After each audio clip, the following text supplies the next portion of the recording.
Hey guys, Drew Benton. This is my 2021 Phoenix. It's my 10th boat I've built with them. I'm not a superstitious person, but I've always done well with red in my boats.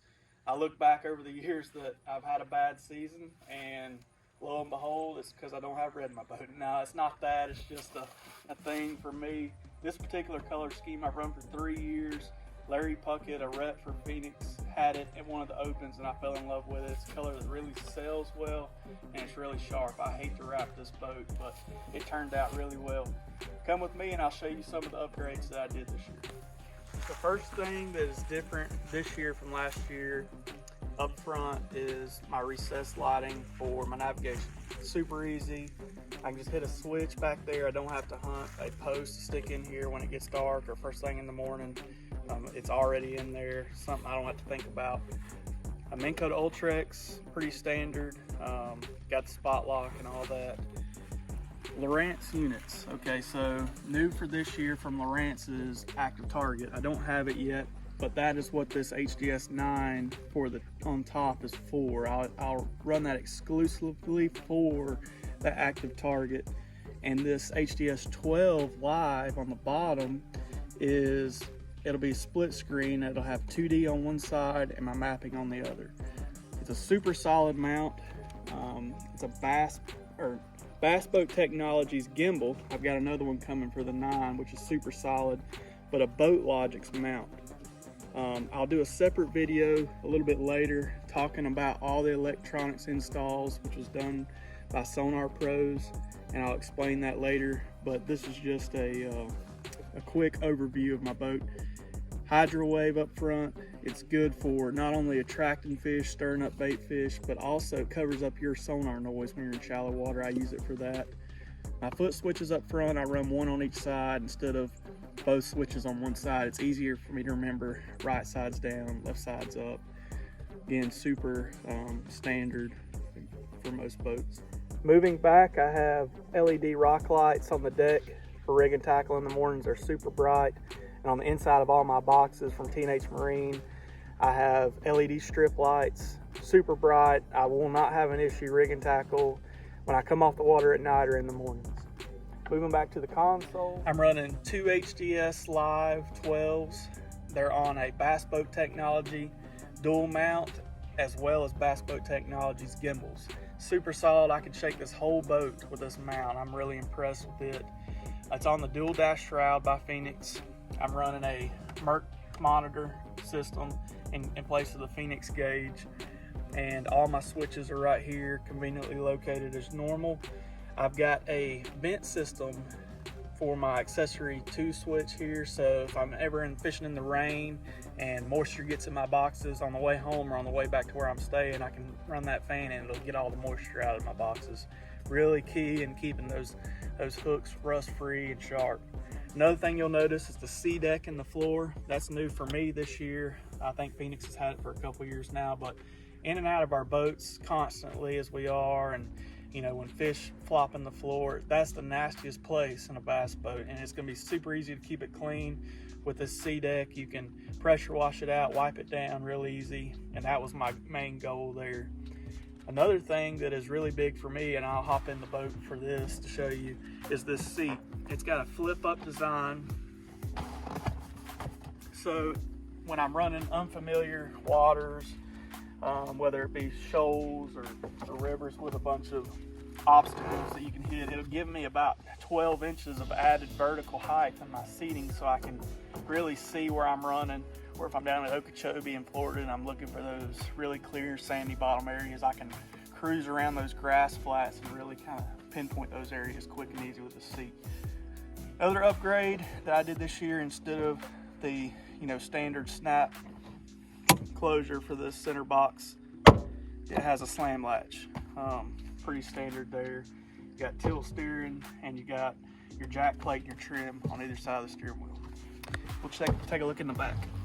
Back here in the battery compartments, you'll see I'm running 3 Battleborn batteries. I've run Battleborns for 2 years now with no failures. In the past, I've run other brands, both lead, AGM, and lithiums, and I have a failure every year because I'm really tough on trolling motor batteries, whether it's looking for bedfish, fishing in heavy current or whatever, reliability is the biggest key to these. Not only do they take 200 plus pounds out of the back of your boat by being lithium, they're super reliable. They come with a 10-year warranty.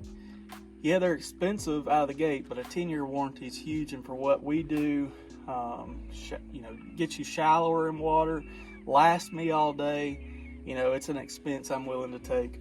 Also in the back is a power pole charge. What that does, not only does it charge your batteries, it links your whole trolling and cranking battery systems together, and it monitors that power and moves it around as you need it. So say your cranking battery's going down a little bit, it will move a little power to your cranking battery so your graphs are functioning correctly. If your cranking battery ever does go dead completely and you can't crank your engine, there's an e-start function. I can quickly hit a button, it'll link all my power to my trolling motor batteries and start that engine. And whenever that engine is running, it's charging that cranking battery, topping it off, and when it's topped off, it puts power back into your trolling batteries. There's no other charging system out there that does what that power pole charge does, and it has saved my tail more times than I can count. So really pleased, really happy with the new technology that we have for our battery and power systems, and this is just an example of what I'm running.